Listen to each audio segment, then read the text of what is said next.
అదే నమస్కారం. మనకి దోమలు దోమలతో చాలా పెద్ద ప్రాబ్లం ఇప్పుడు. మామూలుగా ఎంత మనం బాగా కట్టుకున్న ఇల్లు దోమలు రాకుండా చేయలేం. అది పరిస్థితి. మనం మోసుకెళ్ళిపోతాయి. అంతలా ఉన్నాయి దోమలు మనకి. దానికోసం రకరకాల ప్రయోగాలు చేస్తాం. అవి కొడతాం, ఇవి కొడతాం. అటు వాడే దోమలు పోవడానికి వాడేవి అవి పోతే మనం మాత్రం పోతాం గ్యారంటీగా. దోమలు పోతే చెప్పలేం కానీ మనం పోతాం. అలా ఏంటంటే దోమలు రాకుండా ఉండడానికి పూర్వం రోజు సాంబ్రాణి పొగలు వేసుకునేవారు నీళ్ళలో, లేదా మంచి తులసి మొక్కలు పెంచుకునేవారు. పెంచుకోవడం వల్ల మనకి దోమలు వచ్చేవి కాదు. అలాగే ఆ మొక్కల్లో విష్ణుకాంతలో చాలా రకాలు ఉన్నాయి, 3 రకాలు ఉన్నాయి. ఒకటి నేలను పాకేది, అది మనం వినాయక పత్తిలో వాడతాం, అది విష్ణుకాంత. సో ఇది అడవి విష్ణుకాంత అంటారు వాళ్ళు. ఈ దోమల మొక్క అంటారు మామూలుగా అయితే. ఇది మనకి ఈ తూర్పు కనుమలలో విపరీతంగా ఉంటుంది. ఈ ఉన్న చోట దోమలు ఉండవు. ఎందుకంటే నేను చాలా ఎక్కువ అడవిలో ఉంటాం కాబట్టి మీరు నైట్ పడుకోవాలనుకోండి, ఈ మొక్కలు ఎక్కడన్నా ఎత్తుక్కుని ఆ ప్లేస్ ఎత్తుక్కుని పడుకుంటాం. అక్కడ నైట్ స్టేయింగ్ అనమాట. ఎందుకుంటామంటే అక్కడ ఈ ఉన్న చోట దోమ ఉండవు కాబట్టి మాకు ఇంకా ఏమి దోమతెరలు కానీ ఈ ఆలవుట్లతో మాకేం పని లేదు. అందుకని ఎంత అడవిలోకి వెళ్ళినా ఈ మొక్కలు ఎక్కడున్నాయో నైట్ స్టే చేయాలంటే కొంచెంగా ఆ మొక్కలు ఉన్న ఆ ప్రదేశం చూసుకుంటాం. మాకు నమ్మకం, ఈ మొక్క ఉందంటే దోమలు ఉండే ఇక్కడ హాయిగా పడుకోవచ్చు మనం అని అక్కడ పెట్టుకుంటూ ఉంటాం. అక్కడ స్టే చేస్తాం.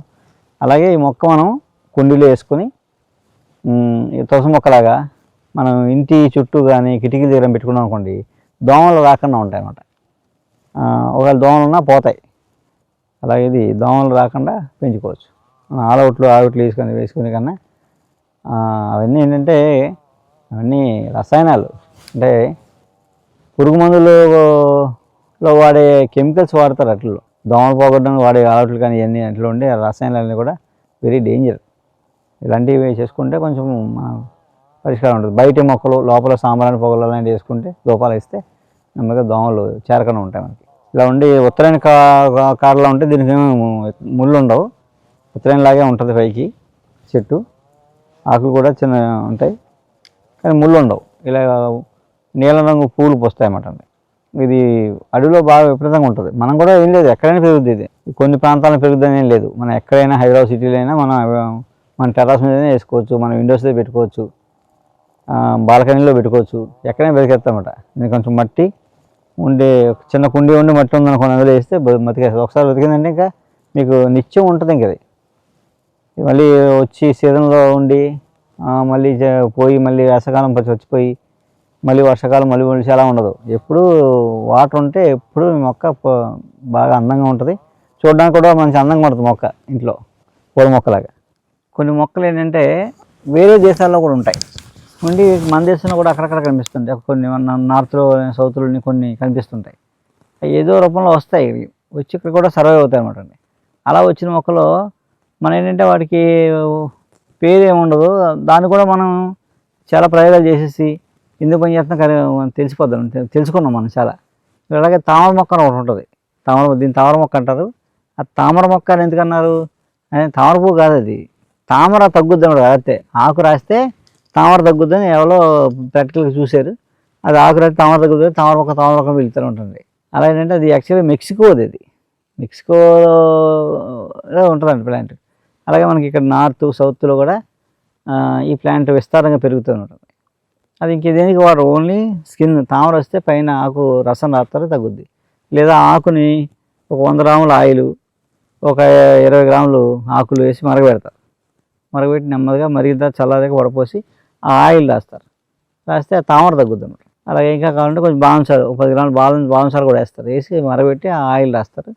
రాయడం వల్ల తామర మచ్చలు తగ్గుతాయి. దురద మచ్చ ఆ పొక్కులు ఎన్ని పోతాయి అన్నమాట. అందుకే తామర మొక్కను పిలుస్తుంది. అందరికీ నమస్కారం. నా పేరు సత్యనారాయణ, రాజమండ్రి మాది. నేను ఈ డాక్టర్ గారి దగ్గరికి 2021 నుంచి వస్తున్నాను. నాకు మెయిన్ ప్రాబ్లం అంటే C1 to C5 5 రిస్కులు దెబ్బతిని ఉన్నాయి. అప్పుడు అందరూ కూడా డాక్టర్స్ అందరూ కూడా దానికి ట్రీట్మెంట్ లేదు, ఇంకా టోటలీ బెడ్ రెస్ట్ అని చెప్పారు. కానీ డాక్టర్ దగ్గరికి వచ్చిన తర్వాత 1 మంత్లోనే నేను లేచి మామూలు తిరుగుతూ అన్ని విధాలుగా నార్మల్ అయి ఉన్నది ఇప్పటికీ. అలాగే నా ద్వారా లేవలేని పేషెంట్స్ ఎంతోమందిని డాక్టర్ గారికి వీడియో ద్వారా కానీ పర్సనల్ కానీ తీసుకొచ్చి చూపించాను. వాళ్ళందరూ కూడా ఈరోజు చక్కగా లేచి నడవగలుగుతున్నారు. కాబట్టి మన డాక్టర్ గారు దయ వల్ల మేమంతా కూడా చాలా హ్యాపీగా, ఆనందంగా, సంతోషంగా ఉన్నాం. మొత్తం మా ఫ్యామిలీ మొత్తం అంతా కూడా ఇక్కడి డాక్టర్ దగ్గరికి వస్తాం మేము. నాతో పాటు కొన్ని వందల మంది వచ్చి ఉంటారు ఇప్పటికి. వాళ్ళందరూ కూడా ఇక్కడికి వచ్చిన వాళ్ళందరూ ప్రతి ఒక్కళ్ళు కూడా చాలా సంతోషంగా ఆనందంగా ఉన్నారు, ఆయురారోగ్యాలతో ఉన్నారు అందరూ. నేను డాక్టర్ గారి దగ్గరికి గ్యాస్ ప్రాబ్లం గురించి వచ్చాను.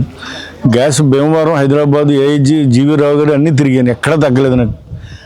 తినక ముందు ట్యాబ్లెట్, తిన్నాక సిరప్ తాగేవాడిని. కానీ మా ఫ్రెండ్ ఒక ఆయన వెంకటేశ్వర గారిని ఇక్కడ తీసుకొచ్చారు నన్ను.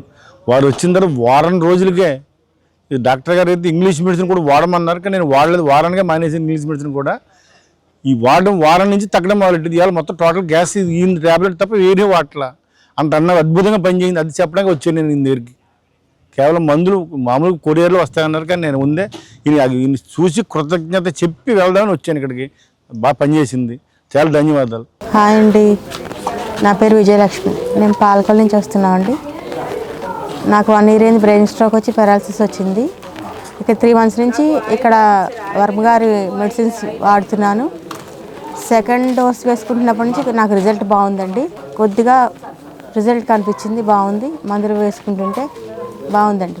నడవడం కూడా కొంచెం ఫ్రీగా నడుస్తున్నానండి. ఇప్పుడు ఈ మందులు వాడడం మొదలుపెట్టిన తర్వాత కొంచెం ఫ్రీగా నడవగలుగుతున్నాను కొద్దిగా.